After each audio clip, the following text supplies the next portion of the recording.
우리 본문 같이 읽겠습니다. 사도행전 13장 13절부터 23절까지입니다. 사도행전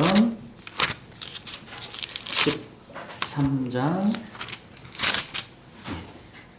13절부터 23절까지 봉독하겠습니다. 바울과 및 동행하는 사람들이 바보에서 배 타고 밤빌리아에 있는 버가에 이르니 요한은 그들에게서 떠나 예루살렘으로 돌아가고 그들은 버가에서 더 나아가 비시디아 안디옥에 이르러 안식일에 회당에 들어가 앉으니라. 율법과 선지자의 글을 읽은 후에 회당장들이 사람을 보내어 물어 이르되 형제들아 만일 백성을 권할 말이 있거든 말하라 하니 바울이 일어나 손짓하며 말하되 이스라엘 사람들과 및 하나님을 경외하는 사람들아 들으라. 이 이스라엘 백성의 하나님이 우리 조상들을 택하시고 애굽 땅에서 나그네 된 그 백성을 높여 큰 권능으로 인도하여 내사 광야에서 약 40년간 그들의 소행을 참으시고 가나안 땅 7 족속을 멸하사 그 땅을 기업으로 주시기까지 약 450년간이라. 그 후에 선지자 사무엘 때까지 사사를 주셨더니 그 후에 그들이 왕을 구하거늘 하나님이 베냐민 지파 사람 기스의 아들 사울을 40년간 주셨다가 해하시고 다윗을 왕으로 세우시고 증언하여 이르시되 내가 이새의 아들 다윗을 만나니 내 마음에 맞는 사람이라 내 뜻을 다 이루리라 하시더니 하나님이 약속하신 대로 이 사람의 후손에서 이스라엘을 위하여 구주를 세우셨으니 곧 예수라. 네. 우리가 지난주에는 첫 선교지인 이 북으로 이 오늘날 지명으로 이게 키프로스 공화국이죠. 여기에서 그곳 총독이 예수 그리스도를 믿게 된 이야기를 우리가 같이 살펴보았습니다. 이제 바울과 그 일행은 구보로를 떠나서 배를 타고 버가라는 곳에 도착했습니다. 그들은 이 버가에서 이제 더 나아가서 다음 선교지인 비시디아 안디옥까지 갈 예정입니다. 이곳은 오늘날 터키 지역의 도시입니다. 그런데 다음 선교지 이 비시디아 안디옥을 앞두고 이 버가에서 이 선교 여행의 분위기를 급다운시키는 일이 발생합니다. 13절 보시면 마가 요한이 여기서 중도하차하고 이제 그들에게서 이제 떠나 자기 집이 있는 예루살렘으로 돌아갑니다. 이 사람이 나중에 마가복음을 쓰게 되는 마가 요한입니다. 이 마가 요한은 한마디로 부잣집 도련님입니다. 예수님의 최후의 만찬이 있었던 곳이 이 마가의 집의 다락방이었고 예루살렘 교회도 이 마가의 다락방에서 모일 만큼 마가 요한의 집은 큰 부자였습니다. 그리고 이 마가는 이 선교의 지금 주축인 이 바나바의 조카입니다. 우리가 알듯이 바나바도 부자였죠. 자기 밭을 팔아서 사도들의 발 앞에 두었고 그 바나바의 재산으로 온 교회에 굶는 사람이 없을 정도였습니다. 그러니까 이 마가와 바나바 이 집안 자체가 엄청난 부자였던 것이죠. 자, 이 부잣집 도련님 이 마가 요한이 의욕적으로 이 선교 여행을 따라 나섰지만 막상 해보니까 만만치가 않은 겁니다. 이 부잣집 도련님이 편안한 집 놔두고 잠자리도 불편한 이 고생스러운 생활을 계속 따라다니려다 보니까 쉽지가 않았던 겁니다. 또 삼촌 바나바를 따라왔는데 이제 선교팀의 리더도 바나바에서 이제 바울이 되었고 바울의 리더십은 바나바처럼 그렇게 따뜻하고 부드러운 것이 아니라 일 중심적으로 강력하게 밀고 나가는 스타일이라 자기랑 맞지도 않았던 듯합니다. 그리고 무엇보다도 이제 이곳 버가에서 이제 비시디아 안디옥으로 가겠다고 그러는데 이 버가에서 비시디아 안디옥까지는 160km나 되는 험한 산길입니다. 해발 3,300m의 이 타우루스 산맥을 통과해야 하는 길입니다. 특히 이 산길은 강도들이 많기로 유명한 길입니다. 바울이 고린도후서에서 자기가 겪어온 선교 여행의 여러 가지 위험을 말하면서 강도의 위험을 얘기하죠. 그 강도의 위험이 많은 곳이 바로 이 길입니다. 이렇게 이러저러한 이유로 마가 요한이 이제 더 이상 선교 여행을 따라가지 못하고 버가에서 자기 편안한 집이 있는 예루살렘으로 돌아간 겁니다.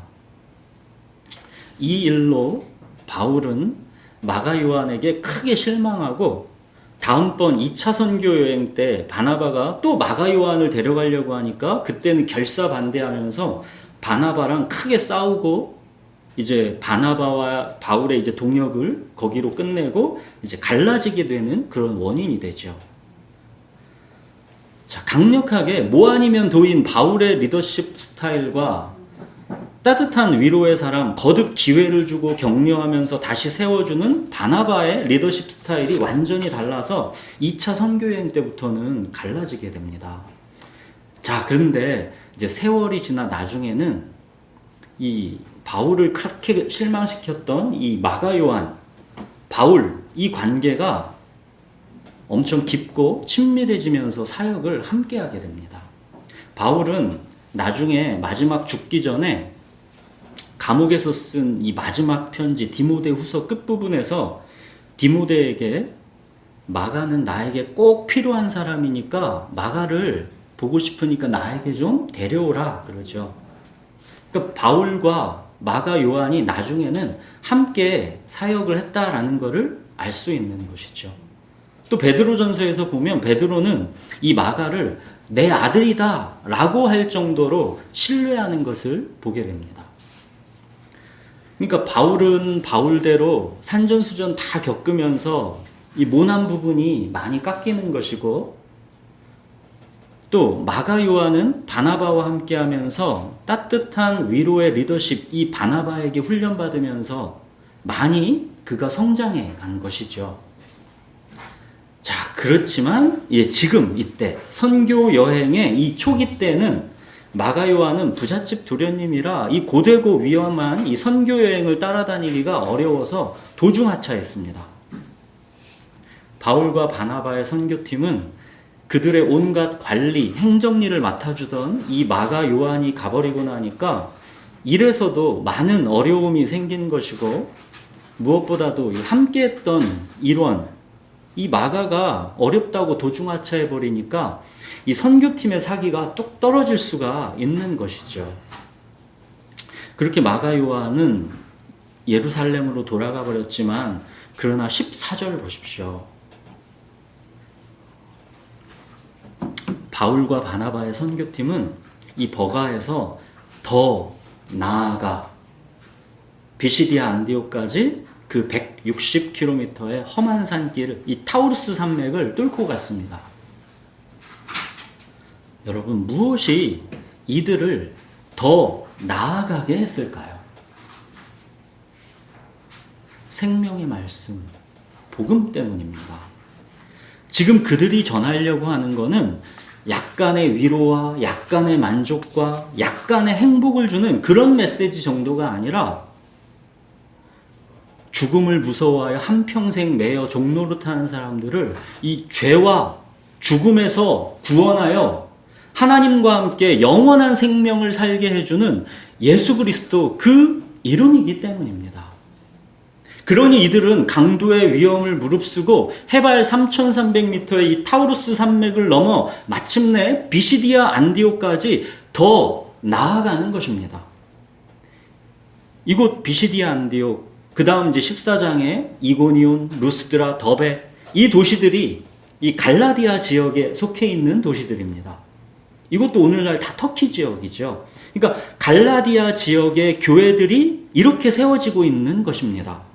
그리고 갈라디아서, 우리가 아는 성경의 갈라디아서는 지금 이 세워지고 있는 이 도시들의 교회들에게 보내진 편지입니다. 자, 그렇게 그들이 비시디아 안디옥에 이르러 이제 회당에 들어갔습니다. 이곳에서도 그들의 선교 전략의 핵심 장소는 회당입니다. 자, 이제 바울이 생명의 복음, 말씀을 전하기 시작합니다. 17절부터 바울의 설교 내용을 보십시오. 이 이스라엘 백성의 하나님이 우리 조상들을 택하시고 하나님이 택하신 아브라함과 야곱과 요셉의 이야기, 이게 뭡니까? 창세기 요약입니다. 그 다음에 애굽 땅에서 나그네 된 그 백성을 높여 큰 권능으로 인도하여 내사, 뭐예요? 출애굽기 요약입니다. 광야에서 약 40년간 그들의 소행을 참으시고 민수기 요약입니다. 가나안 땅 7족속을 멸하사 그 땅을 기업으로 주시기까지 여호수아 요약입니다. 그 후에 선지자 사무엘 때까지 사사를 주셨더니 사사기 요약입니다. 그 후에 그들이 왕을 구하거늘 하나님이 베냐민 지파 사람 기스의 아들 사울을 40년간 주셨다가 패하시고 다윗을 왕으로 세우시고 사무엘서 요약입니다. 그러니까 하나님께서 다윗을 왕으로 세우시고 약속하여 이렇게 말씀하셨습니다. 내가 이새의 아들 다윗을 만나니 내 마음에 맞는 사람이라 내 뜻을 이루리라. 자, 17절부터 22절까지 아브라함을 택하신 이야기부터 그의 후손 다윗을 택하여 왕으로 세우신 이야기까지, 그죠? 이죠. 그리고 마침내 이제 23절, 마지막 오늘 23절 같이 한번 다시 읽겠습니다. 하나님이 약속하신 대로 이 사람의 후손에서 이스라엘을 위하여 구주를 세우셨으니 곧 예수라. 여러분, 아브라함에서 다윗 때까지가 1000년, 다윗에서 예수님 때까지가 1000년입니다. 이 2000년간에 예수님이 오시기까지의 족보를 이 신약 성경의 첫 시작 마태복음 1장 1절에서 이렇게 시작하죠. 아브라함과 다윗의 자손 예수 그리스도의 계보라. 하나님께서 아브라함에게 약속하신 대로 마침내 다윗의 자손으로 우리의 복, 우리의 구주 예수 그리스도께서 오신 것입니다. 자, 이렇게 17절 아브라함을 택하심부터 23절 약속하신 대로 다윗의 후손으로 구주 예수를 세우시기까지, 자, 이 모든 구절에 주어가 누구인지 보십시오. 이게 오늘 메시지의 핵심입니다. 이 바울이 지금 이 이스라엘의 역사를 예수님이 오시기까지 설명한 이 역사의 주어가 누구인지를 보십시오. 모든 구절의 주어는 하나님이십니다.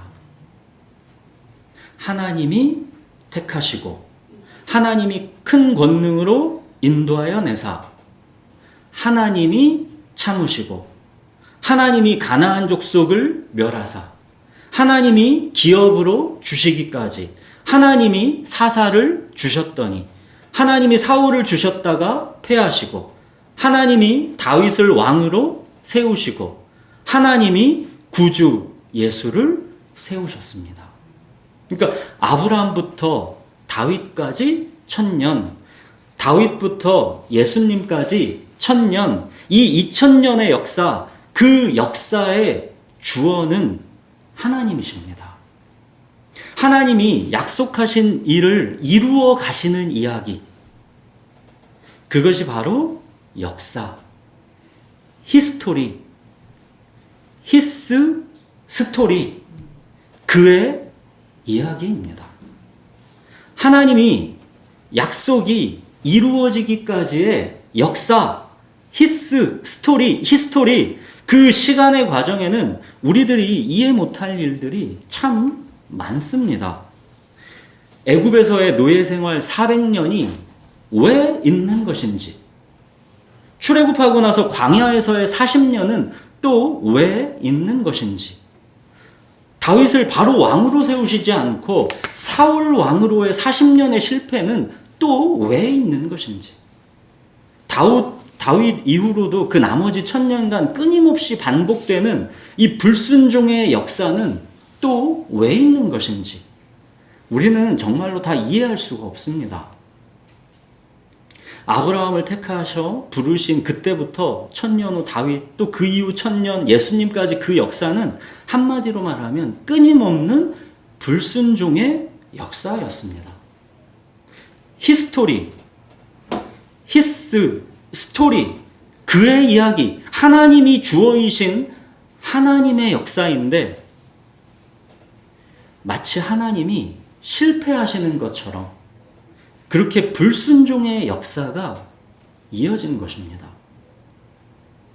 그런데 참으로 신비하게도 그 불순종의 역사를 뚫고 하나님의 아들이신 예수 그리스도가 약속대로 우리의 구원자로 오셨다는 것입니다. 아브라함부터 다윗까지의 1000년, 다윗부터 예수님까지의 1000년, 이 불순종의 역사가 하나님의 약속을 멈추지 못한다는 것입니다. 하나님께서 약속하신 말씀은 반드시 이루어진다는 것입니다. 하나님의 말씀은 곧 실현이고 그 실현까지의 시간의 과정, 그거를 역사, 히스토리라 하는 것입니다. 이제 우리에게는 예수님이 반드시 다시 오시겠다고 한 그 약속이 남아있죠. 그 약속이 이루어지기까지 시간의 과정, 그것이 이제 우리에게 남아있는 역사, 히스토리입니다. 아브라함부터 다윗까지의 1000년, 다윗부터 예수님까지의 1000년, 이 불순종의 역사를 뚫고 하나님의 약속이 마침내는 이루어졌듯이 예수님이 다시 오신다는 그 약속 또한 반드시 이루어질 것입니다. 그리고 이 약속은 우리 개인의 이 땅에서의 시간이 마치는 날, 그 즉시 실현되는 것이죠.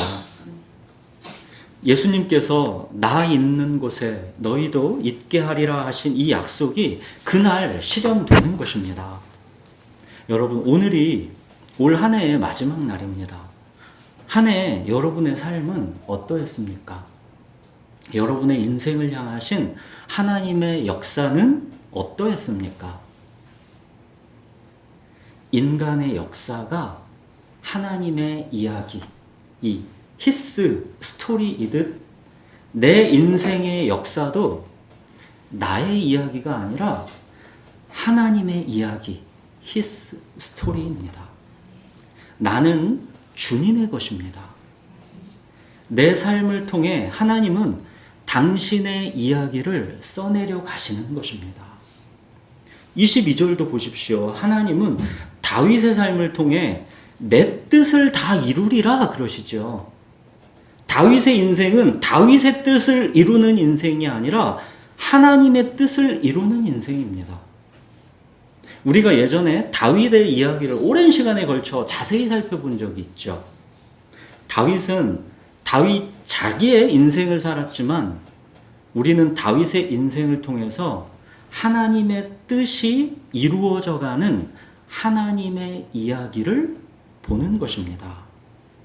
다윗을 부르심, 다윗과 골리앗, 다윗과 광야, 다윗 언약, 다윗과 죄, 다윗과 고통, 다윗의 노래.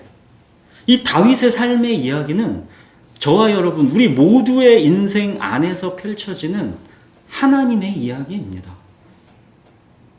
여러분, 내 삶의 이야기는 하나님의 이야기입니다.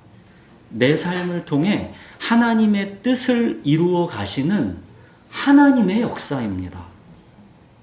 인간의 역사의 주어가 하나님이시듯 내 삶의 역사 또한 주어는 하나님이십니다. 빌립보서 1장 6절에 너희 안에서 착한 일을 시작하신 이가 그리스도 예수의 날까지 이루실 줄을 우리는 확신하노라 그러죠. 우리 안에서 이야기를 시작하신 분도 하나님이시고 마침내는 그 뜻을 다 이루시는 분도 하나님이십니다. 여러분, 우리에게 주신 이 성경은 그 속에서 윤리, 도덕 찾아내서 착하고 성실하게 살 율법을 배우라는 게 그 주된 목적이 아닙니다. 성경, 이 기록된 하나님의 역사를 통해서 역사의 클라이막스, 예수 그리스도, 이 약속대로 오신 이 예수 그리스도를 만나라는 것이고, 하나님의 역사, 그의 이야기를 통해 그 속에서 우리 인생 이야기를 배우라는 것입니다. 역사도 우리 인생도 우연이 아니라 예수 그리스도가 클라이막스인 히스토리, 그의 이야기라는 것을 믿게 하시려고 주신 것이 성경입니다. 여러분, 너무 쉽게 낙심하고 삶을 포기하지 말라는 겁니다. 너무 쉽게 이 생망, 이번 생은 망했어 라고 단정짓지 말라는 것입니다. 애굽 노예 생활 400년도 그 자손이 하늘의 별과 같이 많아지는 시간이 되게 하시는 하나님입니다. 광야 40년도 사람이 떡으로만 살지 않고 하나님의 말씀으로 산다라는 것을 배우게 하시는 하나님이십니다. 다윗의 죄와 고통의 시간도 결국은 오직 예수 그리스도만을 기대하고 바라보게 하는 구원의 길이 되게 하시는 하나님이십니다. 바벨론 포로 생활 70년도 모든 우상을 버리고 말씀 중심의 신앙으로 돌아오게 하시는 시간이 되게 하신 하나님이십니다.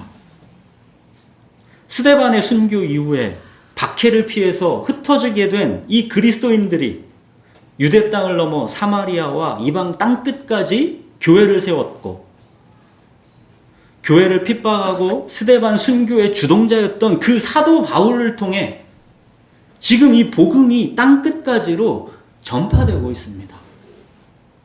하나님은 그 뜻대로 부르신 자의 모든 것을 합력해서 하나님의 선, 하나님의 목적을 반드시 이루어진다라는 것을 하나님의 역사는 보여주는 것입니다. 부잣집 도련님 마가 요한이 결국 사도 바울에게 꼭 필요한 사람으로까지 성장한다니까요. 최초의 복음서 마가복음을 그가 쓴다니까요. 여러분 보십시오. 역사의 이 인생, 역사도 인생도 하나님의 이야기입니다. 하나님의 역사는 실패하지 않습니다. 나의 삶의 역사도 실패하지 않습니다. 은혜로 주신 이 생명, 하나님의 부르심에는 후회하심이 없습니다. 역사는 그의 이야기, 히스 스토리, 히스토리이기 때문입니다. 사랑하는 여러분, 하나님은 실패 없이 당신의 이야기를 써내려 가십니다. 이거를 믿고 시간의 과정을 신뢰하십시오. 때로는 앞이 보이지 않고 이해되지 않는 시간들이지만 그 시간 속에서 하나님께서 우리에게 심으신 생명, 이 생명이 우리 안에서 자라나고 있습니다. 23절 하나님께서 약속하셨던 예수 그리스도의 구속이 마침내 이루어졌듯이 하나님께서 우리와 함께 하시며 우리의 인생의 모든 것을 합력하여 선을 이루겠다 하신 이 약속 또한 마침내 반드시 이루어지는 것입니다. 여러분, 이거는 긍정의 힘이나 마인드 컨트롤이 아닙니다. 우리의 마음 먹기가 아닙니다. 믿을 만한 증거가 있는 명확한 실체입니다. 사도행전 17장 31절에 보시면 그를 죽은 자 가운데서 다시 살리신 것으로 모든 사람에게 믿을 만한 증거를 주셨다 그러죠. 지금 이 바울이 예수 믿는 자들을 핍박하고 스데반을 죽였던 주동자 아닙니까? 이 사도 바울이. 그런 그가 어떻게 갑자기 자기 삶의 모든 걸 다 걸고 자기가 핍박했던 예수를 전하는 자가 되었습니까? 그가 부활하신 예수를 보았기 때문입니다. 여러분, 우리는 이미 성취된 이 구약 성경의 약속, 이 예수 그리스도, 이 반석 위에서 이제는 주님이 곧 다시 오신다 하신 이 신약 성경의 약속, 이걸 기다리면서 살아가는 것입니다. 이미 성취된 구약 성경의 약속, 예수 그리스도, 이 믿을 만한 증거가 우리에게 있기 때문에 우리가 다시 오실 주님을 기다리고 있는 이 신약 성경의 약속도 마침내 반드시 이루어진다라는 것을 우리가 아는 것입니다. 사랑하는 여러분, 하나님이 우리와 함께 하십니다. 우리 인생은 우연이 아닙니다. 우리 인생은 나의 이야기가 아닙니다. 그의 이야기입니다. 우리의 삶의 과정, 그 시간의 과정을 신뢰하십시오. 욥이 고백했던 그분이 나를 죽이실지라도 나는 그분을 신뢰할 것이다. 우리가 이만큼까지 하나님이 우리에게 주신 이 삶의 과정을 신뢰하는 것. 하나님은 바로 우리에게 이 삶의 예배를 받기 원하시는 겁니다. 우리에게 주신 이 삶의 과정을 신뢰하는 것. 이것이 바로 삶의 예배입니다. 여러분, 시간의 과정을 신뢰하는 게 결코 쉽지 않을 겁니다. 삶이 어렵고 힘들고 복잡할 겁니다. 내 마음에 맞는 사람이라 내 뜻을 다 이루리라 이렇게 칭찬을 들었던 다윗의 인생의 고백도 한번 들어보십시오. 시편 다윗이 31편에서 그러죠. 내 일생을 슬픔으로 보내며 나의 연수를 탄식으로 보내며 내 기력이 나의 죄악 때문에 약하여지며 나의 뼈가 쇠하도소이다. 주는 나의 목자시니 내게 부족함이 없다라고 고백했던 다윗이 또 한편으로는 이렇게 자기 일생이 슬픔이고 평생이 탄식이랍니다. 죄 때문에 기운이 다 빠지고 뼈마디가 다 녹아버릴 정도라 합니다. 삶은 그렇게 단순하지가 않고 이렇게 어렵고 복잡하고 힘듭니다. 이 모순처럼 보이는 역설이 나의 존재를 하나님 마음에 합한 자로 빚어져 가는 것입니다. 다윗은 시편 31편에서 이 슬픔과 탄식으로 끝나지가 않죠. 31편에서 또 이러지요.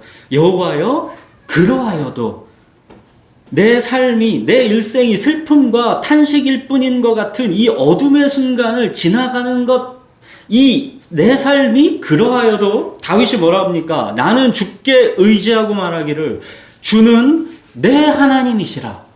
주는 내 하나님이시라 하였나이다. 여러분, 이렇게 우리는 다윗처럼 이 광야의 시간을, 어렵고 복잡한 우리 삶의 현실을 주님을 의지하고 주는 내 하나님이시다 하면서 우리에게 주신 이 시간의 과정을 살아가는 것입니다.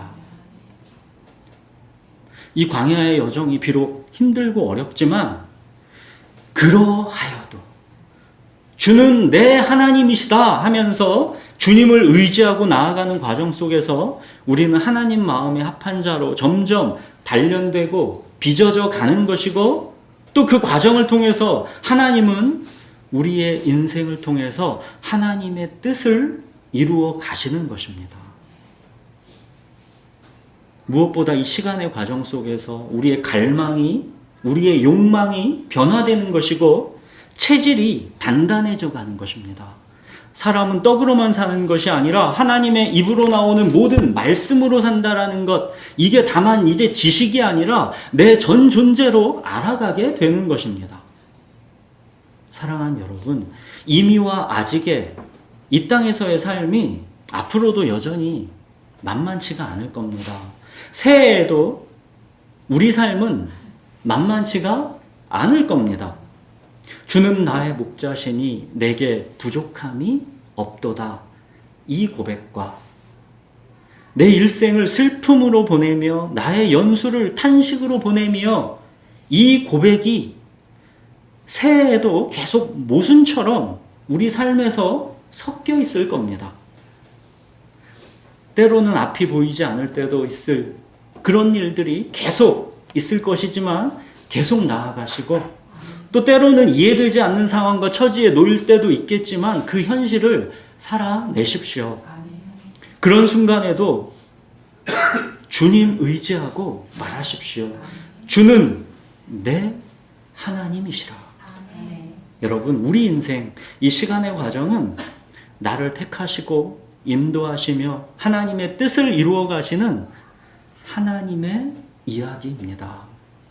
우리 안에서 이야기를 시작하신 분도 하나님이시고 마침내 그 뜻을 다 이루시는 분도 하나님이십니다.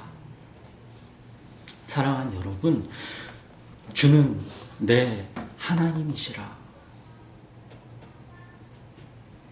주는 내 하나님이시라. 우리에게 이 복을 주시려고, 주는 내 하나님이시라. 우리에게 이 복을 주시려고 약속대로 우리 구주 예수께서 우리에게 오신 것입니다. 새해에도 분명히 우리 삶에는 주는 나의 목자시니 내게 부족함이 없도다 하는 순간들이 있을 것이지요. 그렇지만 이것만 있지 않을 겁니다. 마치 일생이 슬픔이고 평생이 탄식인 것 같은 그런 우리의 죄와 연약함의 순간들이 있을 것입니다. 그렇지만 우리 인생은 하나님의 뜻을 이루어 가시는 하나님의 이야기라는 것을 잊지 마십시오. 모든 상황 속에서도 내 삶이 어떠하든지 그러하여도 주는 내 하나님이시라. 이렇게 우리가 기도하면서 삶의 과정을 신뢰하시는, 그렇게 삶의 예배로 드려지는 그러한 새해가 되시기 바랍니다. 우리 기도하겠습니다.